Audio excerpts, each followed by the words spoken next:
नोटबंदी के नरेंद्र मोदी सरकार के फैसले ने काले धन के मालिकों के होश फाख्ता कर दिए हैं। देश से चुराया हुआ और देश में ही छिपा कर रखा गया लाखों करोड़ों रुपया अब महज कचरे का ढेर बनकर रह गया है। नोटबंदी से ज्वेलर्स, बुलियन ट्रेडर्स और हवाला ऑपरेटरों पर शिकंजा कसने के बाद अब इनकम टैक्स डिपार्टमेंट ने बड़े बिल्डरों और उनके कमीशन एजेंट्स का देशव्यापी सर्वे किया है। बिल्डर्स और कमीशन एजेंट्स द्वारा नई प्रॉपर्टी डील्स में 500 और 1000 रुपए के पुराने नोट खपाए जाने की इंटेलिजेंस रिपोर्ट मिलने के बाद इनकम टैक्स विभाग ने ये सर्वे किया है।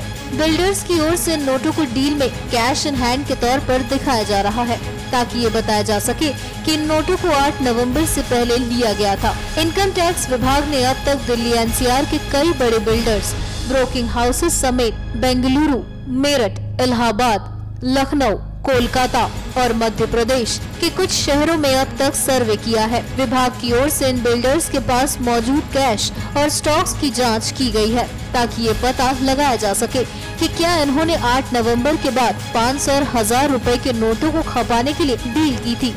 इंटेलिजेंस इनपुट्स के मुताबिक 8 नवंबर के बाद ये स्थिति नाटकीय ढंग से बदल गई है और फंड की समस्या से जूझ रहे ज्यादातर बिल्डर्स के पास बड़े पैमाने पर नकदी मौजूद है। आपको बता दें कि गोवा में प्रधानमंत्री नरेंद्र मोदी ने बेनामी संपत्ति रखने वालों पर सख्त कार्रवाई करने का वादा किया था। हमने कानून बनाया, जो भी बेनामी संपत्ति होगी, दूसरे के नाम की संपत्ति होगी, हम कानूनन अब उस पर हमला बोलने वाले। इसके बाद से ही इनकम टैक्स विभाग के साथ दूसरे संबंधित विभागों ने हाईवे के किनारे खरीदी गई जमीनों की जांच शुरू कर दी थी।